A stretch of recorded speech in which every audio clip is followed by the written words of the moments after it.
I tako, dakle, malo prije sam se upitala u ovom prilogu koji je bio ispred početka naše emisije. Bože, da li sam ja rekla našoj gošći da dođe 5 do 5, ali nisam, rekla sam da dođe u 4. Na vrijeme.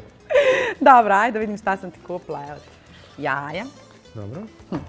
To za doček, jel da imaš? Bravo. A ovo moraš nešto lijepo da mi skuhaš, obavezno. Da mi napraviš nešto, neki karamel, nešto, prelij. Hajde, vidjet ćemo. Odazgo, nešto uradi. Ja ću sebi i svojoj gošći skuhati čaj, a ti ćeš šta? Ajde. A ja ću šta? Ja ću da napravim jednu salatu.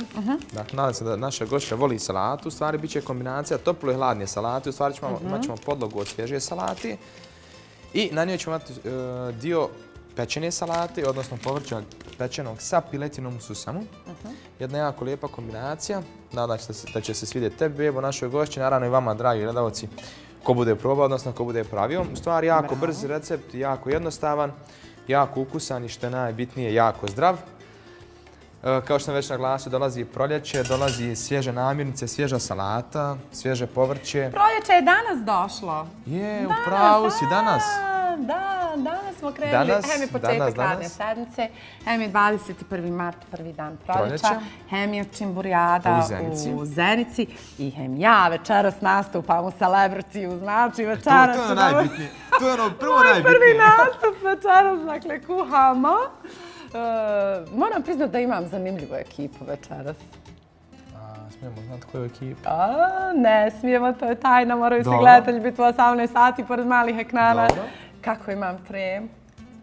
Imaš trem, gledaš mene, znači kad kuham već 100 i nešto emisija i pomažeš mi koliko toliko i ti imaš tremu. To je problem, jeste, zaista. 100 emisija smo nedavno proslavili. Ali vidite, ti kažem jednu stvar. Ja se uvijek bavim svojim gostima, temama, pričom.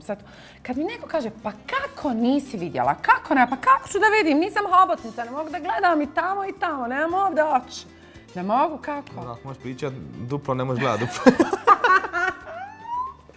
To ti je super, ali ja sam 100% sigurna da ću od 4 moguća dana, pa evo 3 briljirati. Jeste. Dobro, pa eto ja se nadam, najmanje 2 očekujem, 3 bi zahtijevao, 4 eto, ako bude sreći. Dobro. Vidi, ono što ću sasvim sigurno jeste, vidi, svi ljudi misle da si ti zapravo neko ko najviše preferira bifteke, meso i tako to. Ja preferiram meso, da si ti jedan stari morski vuk, da ti onako više voliš tu mladi morski vuk, voliš naravno to mediteransku hranu i tako. I evo, probat ću da neke te male slatke tajne primijenim u Celebrity receptu. Eto. Pa eto, vidjet ćemo. Vidjet ćemo. Kako će biti, šta će biti ostalo, a ako ne bude dobro, ne dolazi mi sljedeće srce. Ja ne znam kako ću se sutra pojaviti u emisiji, ali vidjet ćemo. Dobro, vidi, moram ti predstaviti našu gošću današnju prije nego što počneš kuhati i molim te da skuhaš nešto jako lijepo i fino. Već sam ti rekao. Znaš zašto? Zato što jednostavno želim da ona uživa u današnjem ručku. Jer ovako kad je čovjek pogleda i kad se malo osvrne na njenu karijeru, ona odiše zaista jednom, kako da kažem, elegancijom. Ona je za mene uvijek bila jedna dama koju sam ja neizmjerno voljela i imala takav jedan odnos prema njoj. Ali ja zapravo znam da ona je jedna divna majka, jedna divna supruga i da divno kuha.